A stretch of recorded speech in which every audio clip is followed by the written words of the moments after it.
بسم اللہ الرحمن الرحیم۔ السلام علیکم ورحمۃ اللہ وبرکاتہ۔ نہایت سبق آموز واقعہ۔ ایک عورت مر گئی، دوسری عورت اسے غسل دے رہی تھی کہ اس عورت کا ہاتھ مری ہوئی عورت کی ران نے پکڑ لی۔ مدینہ منورہ کے گرد و نواح میں ایک ڈیرے پر ایک عورت فوت ہوئی تو دوسری عورت اسے غسل دینے لگی۔ جو غسل دے رہی تھی، جب اس کا ہاتھ مری ہوئی عورت کی ران پر پہنچا تو اس کی زبان سے نکل گیا، میری بہنوں، یہ جو عورت آج مر گئی ہے، اس کے تو فلاں آدمی کے ساتھ خراب تعلقات تھے۔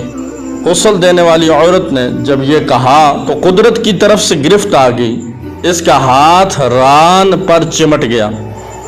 جتنا کھینچ دی وہ جدا نہیں ہوتا، زور لگاتی ہے مگر ران ساتھ ہی آتی ہے۔ دیر لگ گئی، میت کے ورثاء کہنے لگے، بی بی جلدی غسل دو، شام ہونے والی ہے، ہم کو نماز جنازہ پڑھ کر اس کو دفنانا بھی ہے۔ وہ کہنے لگی، میں تو تمہاری میت کو چھوڑتی ہوں مگر وہ مجھے نہیں چھوڑ رہی۔ رات پڑ گئی مگر ہاتھ یوں ہی چمٹا رہا، دن آ گیا پھر ہاتھ چمٹا رہا۔ اب مشکل بنی تو اس کے ورثاء علماء کے پاس گئے۔ ایک عالم نے فتویٰ دیا کہ چھری سے عورت کا ہاتھ کاٹ دیا جائے۔ غسل دینے والی عورت کے ورثاء کہنے لگے، ہم تو اپنی عورت کو معذور کرانا نہیں چاہتے، ہم اس کا ہاتھ نہیں کاٹنے دیں گے۔ ایک اور عالم کے پاس گئے تو انہوں نے کہا، مری ہوئی عورت کا گوشت کاٹ دیا جائے، مگر اس کے ورثاء نے کہا، ہم اپنی میت خراب نہیں کرنا چاہتے۔ 3 دن اور 3 رات اسی طرح گزر گئے۔ گرمی بھی تھی، دھوپ بھی تھی، بدبو پڑنے لگی۔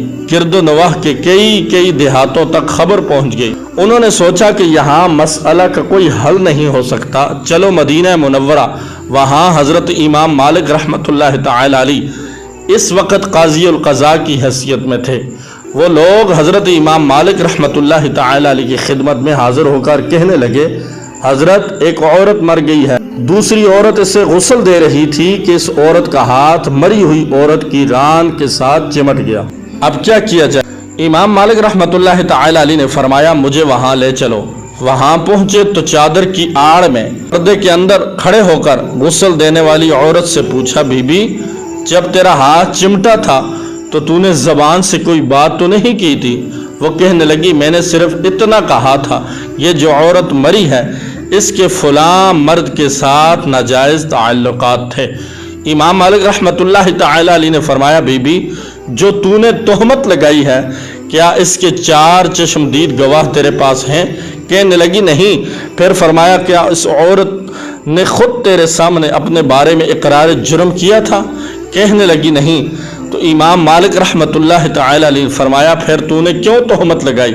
اس نے کہا کہ میں نے اس لیے کہہ دیا تھا کہ وہ گھڑا اٹھا کر اس کے دروازے سے گزر رہی تھی۔ یہ سن کر امام مالک رحمۃ اللہ تعالی علیہ نے وہیں کھڑے ہو کر قرآن مجید پر نظر ڈالی، پھر فرمانے لگے، قرآن کریم میں رب فرماتا ہے، والذین یرمون المحصنات ثم لم یأتوا بأربعة شہداء فاجلدوہم 80 جلدۃ ولا تقبلوا لہم شہادہ۔ سورہ نور آیت نمبر 4۔ جو عورتوں پر ناجائز تہمت لگا دیتے ہیں پھر ان کے پاس 4 گواہ نہیں ہوتے تو ان کی سزا ہے کہ ان کو 80 کوڑے مارے جائیں۔